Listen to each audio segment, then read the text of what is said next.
یہ اردو پڑھنے والوں کی جو ڈپلوما کرتے لوگ گھر پہ بیٹھ کر کے، یہ عالم کی سند نہیں ہے. آپ لوگ نہیں بولیں، چپ بیٹھے رہیں. یہ کتاب ان کو دے دیجئے، اگر وہ پڑھ کر کے اس کا مطلب بتا دیتے ہیں تو پھر میں یہ تیسری بار ان کے سامنے بھیج رہا ہوں. تم بیٹھو آپ لوگ دیکھیے حالات اور سمجھیے.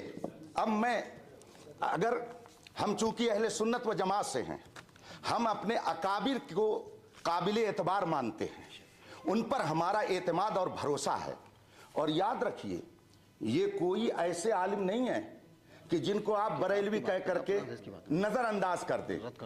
ان کا انتقال 1083 ہجری میں ہوا، گویا تقریباً 400 سال پہلے کی یہ کتاب ہے. یہ 400 سال پہلے، گنتی میں ادھر ادھر ہو سکتا ہے. اس میں یہ لکھتے ہیں کہ مناظرہ کو مناظرہ کیوں کہا جاتا ہے. اس کی وجہ یہ بیان کرتے ہیں کہ اس میں اس بات کی طرف اشارہ ہے. میں عربی عبارت اس لیے نہیں پڑھوں گا تاکہ وہ دوبارہ اس کو نقل نہ کر سکے. ترجمہ پڑھ رہا ہوں، عبارت وہ پڑھ دیں، پوری مجلس پر ان کا احسان ہوگا، پوری مجلس پر ان کا احسان ہوگا. ینبغی ان یکون المناظران. اب آگے میں نے اس لیے اتنی پڑھ دی کہ آپ لوگوں کو یہیں سے پڑھ کر کے وہ سنائیں گے، جس میں لکھا ہوا ہے دونوں مناظر کے لیے یہ ہونا چاہیے کہ وہ ہم پلہ ہوں، ان میں سے کوئی بہت بلند نہ ہو اور کوئی بہت نیچا نہ ہو، ورنہ گفتگو نہیں ہوگی بلکہ آپس میں جھگڑا ہو سکتا ہے. اور جب علماء رہیں گے تو وہ اپنے درجے کا لحاظ کریں گے، وہ اپنی گفتگو میں بھی عامی الفاظ اور بازاری لب و لہجہ اختیار نہیں کریں گے. اس لیے انہوں نے یہ شرط رکھی ہے. اور یہ کتاب جو میرے ہاتھ میں ہے، رشیدیہ، اور پھر اس کے مصنف کی تاریخ وفات 1083 ہجری ہے. یہ 1446 ہجری چل رہا ہے. آپ لوگ گن لیجئے کہ کتنے سال ہو گئے. اعلیٰ حضرت اس وقت پیدا بھی نہیں ہوئے تھے. یہ اس وقت کی کتاب ہے. اگر اتنے قدیم علماء کی کتابیں بھی معتبر نہیں تو پھر دین کا دفتر آپ کہاں سے لے کے آئیں گے؟ کن کی باتیں معتبر ہوں گی؟ اس لیے میں نے کہا.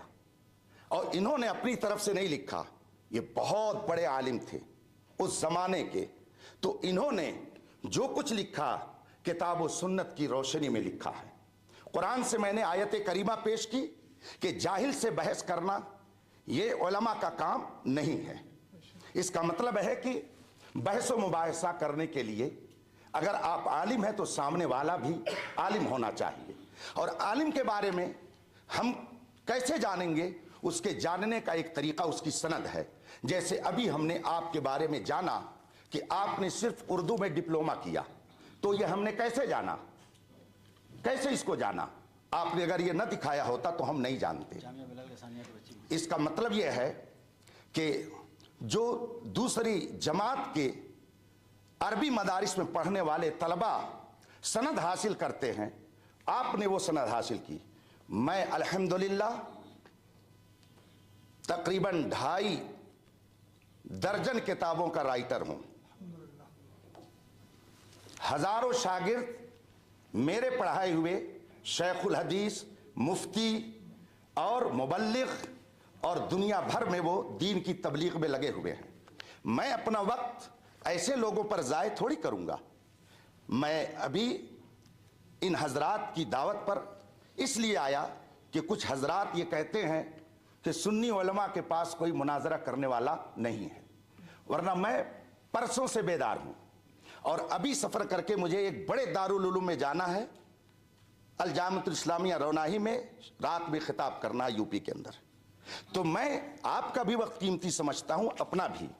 انہوں نے یہ سند پیش کی، یہ عالم دین نہیں ہیں، اور جب عالم دین نہیں ہے تو عربی کتاب کیا پڑھیں گے؟ مناظرہ کے لیے اصول مناظرہ کا ہونا ضروری ہے.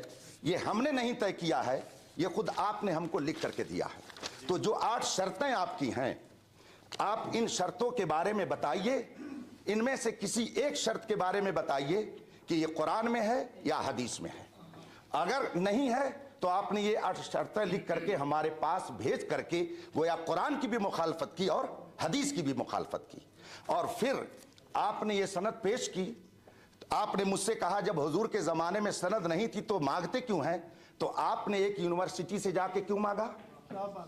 آپ نے بھی تو رسول پاک کے اقوال کی مخالفت کی۔ ہم دارالعلوموں میں جا کر کے رسول پاک کا علم جہاں پڑھایا جاتا ہے وہاں بھیک مانگتے ہیں، اور آپ کہیں اور جا کر کے بھیک مانگتے ہیں۔ فرق یہ ہے علم میں، ہم علم مصطفیٰ حاصل کرتے ہیں دارالعلوموں میں جہاں پہ واقعی رسول پاک کا علم پڑھایا جاتا ہے، اور آپ جا کر کے یونیورسٹی سے صرف سند لیتے ہیں۔ اس کا مطلب ہے کہ آپ ابھی فن مناظرہ کے اصول سے آگاہ نہیں ہیں۔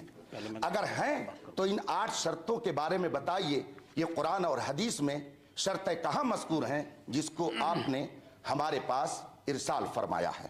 میں اپنی گفتگو کو ختم کرتا ہوں، اور یہ کتاب پھر میں بھیجواتا ہوں، ان سے کہیے عبارت پڑھ کر کے بتائے یہ شرط ہے کہ نہیں، اور یہ کتاب معتبر ہے یا نہیں، اور اس کتاب کے مصنف کو یہ معتبر مانتے کہ نہیں۔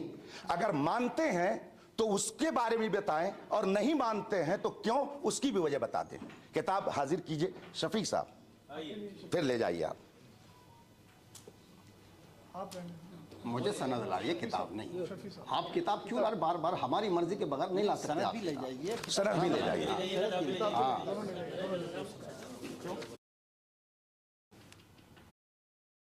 کام کر رہے ہیں ورحمۃ اللہ وبرکاتہ۔